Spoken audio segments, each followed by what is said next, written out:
But my mother was staying in Johnstown with the kids, and my dad was down in Pitcairn. And he wrote this letter to her, and I found it.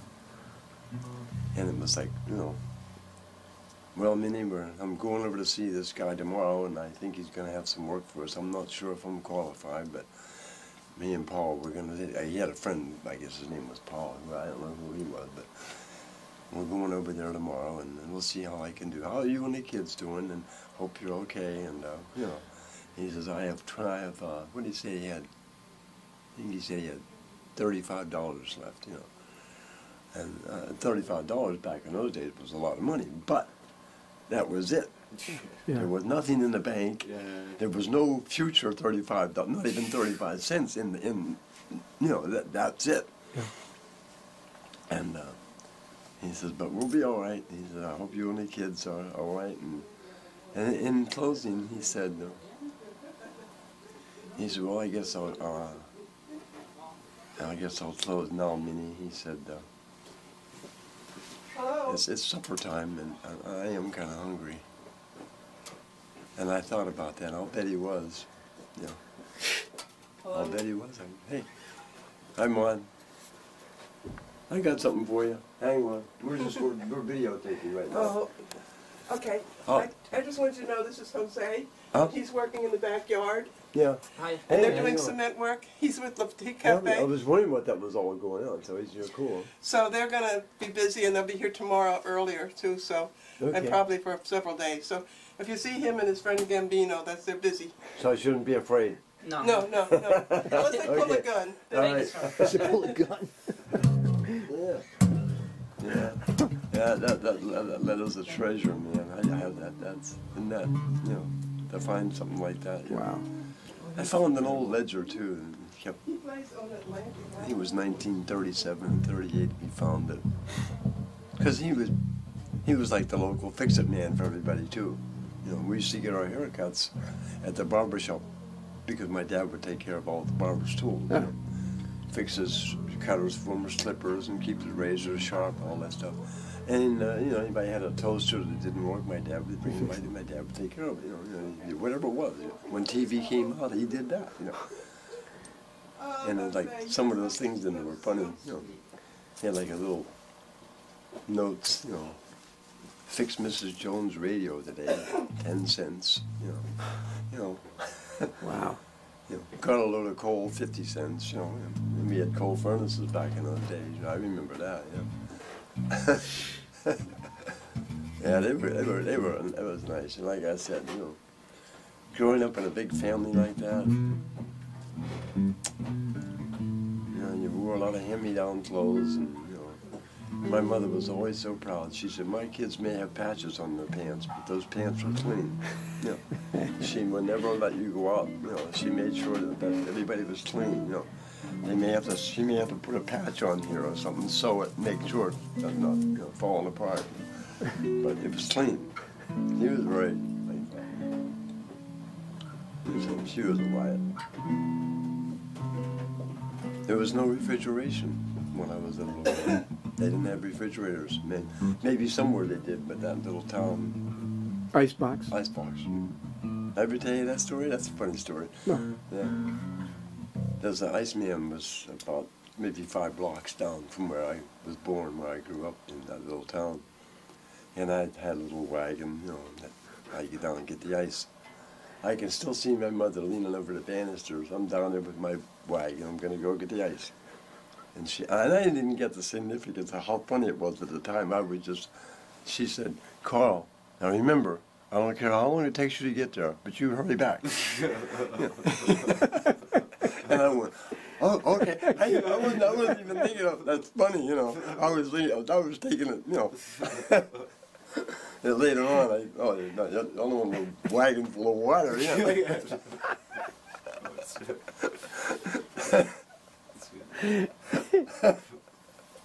Yeah, they were a pair of boys.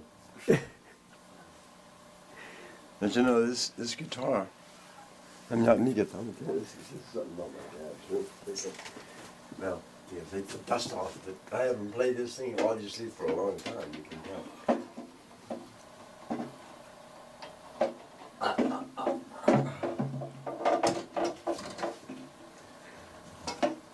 of these days, I'm going to put this thing back together. It's just you blow up all this dust. I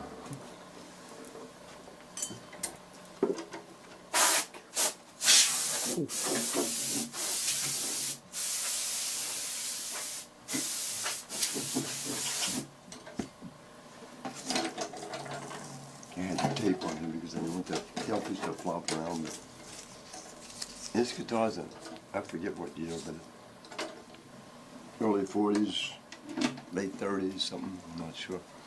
But I've had this thing since I was a kid, you know. It's a Gibson L7. And I took this on the road with me. This is a guitar I played. It was my dad's. This And, was his guitar. And Real. when the day before he died, he was in the hospital. And I was hanging out with him and we were talking. And he just looked up at me at one point and he says, Carl, you still have that guitar I loaned you? You wanted it back. He wants it back. No. I said, yeah, Pat, you take care of it. No, I thought, yeah. I was like, at that time, I was probably 35, 36 years old at that time. I'd already been on the road 9,000 times and played all over the world, everything, you know, and with this guitar, you know. But it was still on loan. You still have that guitar I loaned you? I said, oh yeah, and I still have it. I don't know what to do with it. I'll play it again, I'm sure, but, you know. I'm thinking I'd like to give it to Jamie or something, you know, a real guitar player that plays all the time. Maybe one of these days I'll do something like that. But it's a great guitar. Sure, it still sounds incredible. Huh? Oh, this is a great guitar. Yeah. But this was a big influence on your bass. Yeah? See the angle on it now? Yeah? Yeah. That puts your left hand behind your right hand. And that was one of the big things I said almost every time I talk about making basses. When I played the Fender bass and I played the Rickenbackers and all the other ones, no disrespect, but my left hand felt like not felt like it in fact was out in front. And you know, I started thinking about that.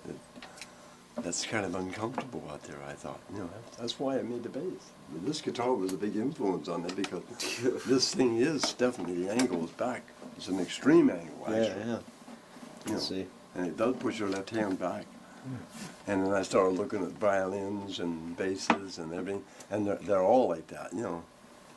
And then when I played Defender, it was the opposite. Yeah. So I thought, in my opinion, that was not the way it should be. You know. So, like my dad said, if it's in the wrong place, pick it up and move Pick it up, move it. So I tried to move it. That's pretty much it. Yeah, one of these days I gotta get back and play the guitar again. Yeah. You know, it's really, you know, I spent my whole life playing guitar, and all of a sudden I started playing bass, and the next thing you know, somebody's calling me a bass player. And you miss guitar? Huh? You miss guitar? I guess so, yeah. But, you know, I also am pretty honest about, you know, music, and I know what it takes to do that.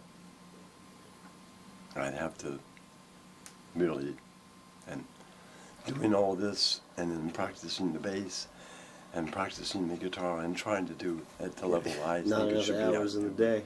would not work. Yeah. So I just don't.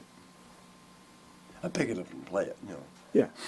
But I don't sit down and actually work at it anymore.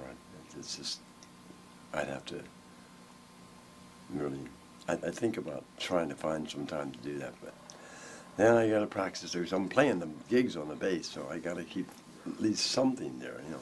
Right. And it really is hard for me, you know. But, you know, I still play. And when I was playing guitar, especially here in New York, well, actually everywhere, even with my brother, you know, I was always good at playing behind the singers. I always thought, I told you the other day about it, that's my favorite instrument. voice. If I could sing like Frank Sinatra or Milton or any of those guys, I would never play the bass. I would never want to. That to me, that's the ultimate. That's the ultimate song. You know, Yeah. to be able to put it together like that. You know. Everybody has their gifts. Hmm? Everyone has their gifts. Yeah. Well, that would be my choice.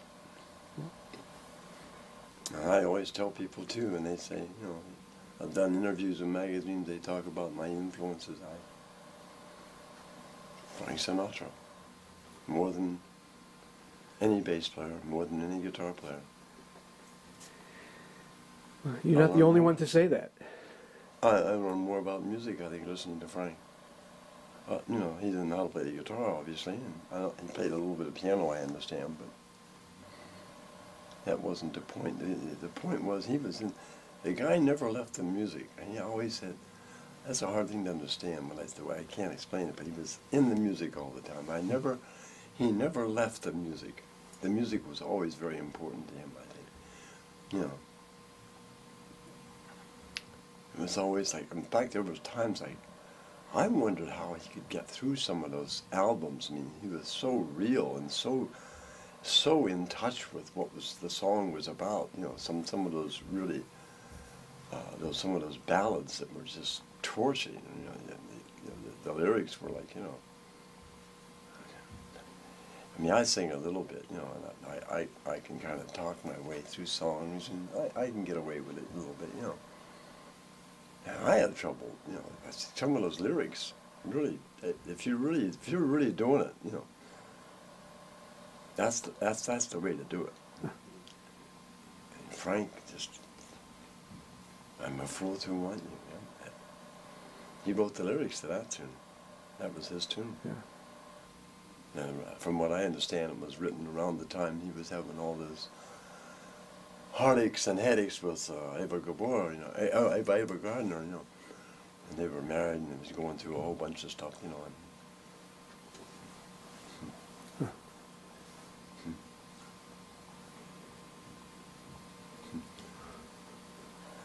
Yeah, those lyrics are really something. Yeah.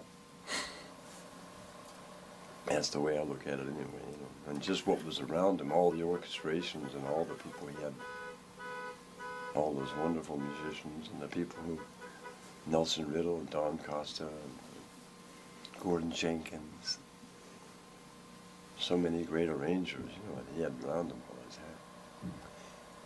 had. Yeah, he's a very talented man.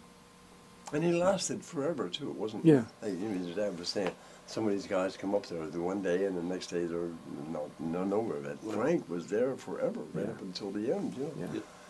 And not only that, like I said, he was a pretty fair actor. Yeah, You know, yeah. he won an Academy Award for, you know, From Here to Eternity. Did you ever see his speech when he accepted that award? No. I saw No. a couple of clips of that. I forget who was the MC at that time. But she, you know, and Frank Sinatra, he came running up on stage and he had this Oscar in his hand. He said, I don't know, he's like, I'm just a song and dance man. Yeah. You really didn't believe this was happening. Yeah. It's a nice book. It's a pretty short read. It's like this little book. Pete Hamill. Yeah. Pete Hamill wrote a book called Why Sinatra Matters. It's a nice little book. It's not a whole bunch of, it's nothing like, it's not a dirt book and it's not blowing him up or anything. It's just hanging out with Frank kind of a book, you know.